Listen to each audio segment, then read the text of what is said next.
Are ape hangers right for you, or should you buy them? Let's get into it.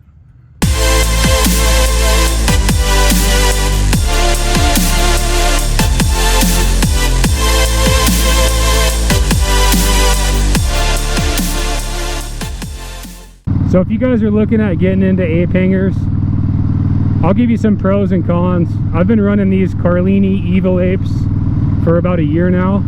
They're 14 inch.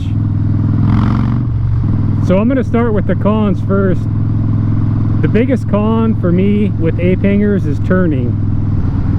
If you're going slow speed and you're trying to maneuver and turn around, it's really hard because your arms are like way out here. I mean, you can still do it easy enough. It's really not too big of a deal, but that would have to be my number one con. Obviously at higher speeds, you know, you can lean, so the turning isn't really affected in that, but when you're going really slow trying to maneuver around, it's really hard. It's kind of difficult. The second con for me would have to be the highway.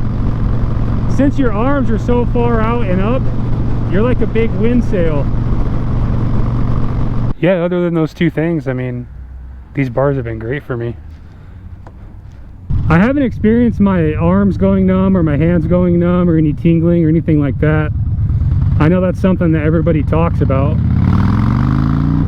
The longest consecutive ride I've done is around 300 miles, so if you're doing 500, 800 a day, then maybe you could experience some of that. I personally just haven't. So before I get into the pros of these bars, something I kind of wanted to talk about was your riding style. If you're more of a laid-back rider, you just like to cruise around, you shouldn't have any problems with ape hangers at all.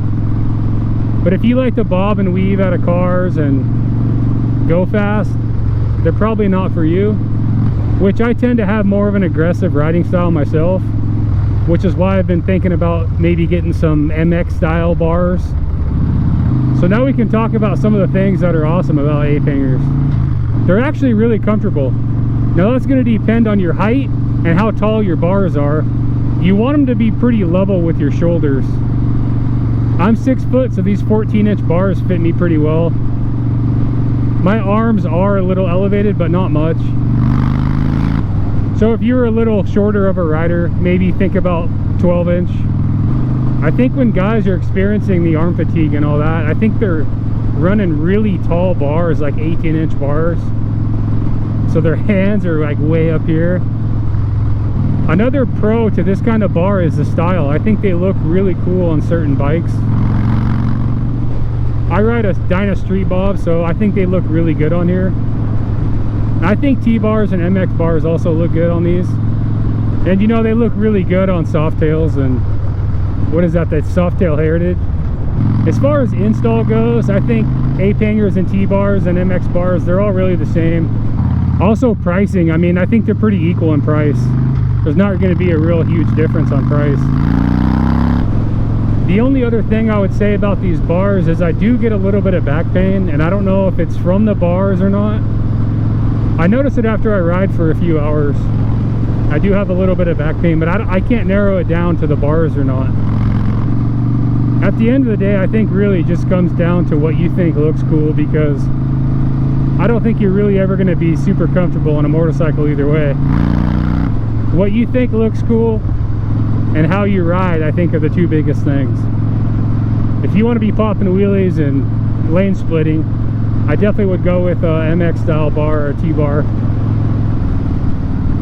Well, I hope this video helps some of you guys out. At the end of the day, do what you guys think is cool, what you guys like. Who cares what people think? Everybody's always going to have an opinion. I'll see you on the next one.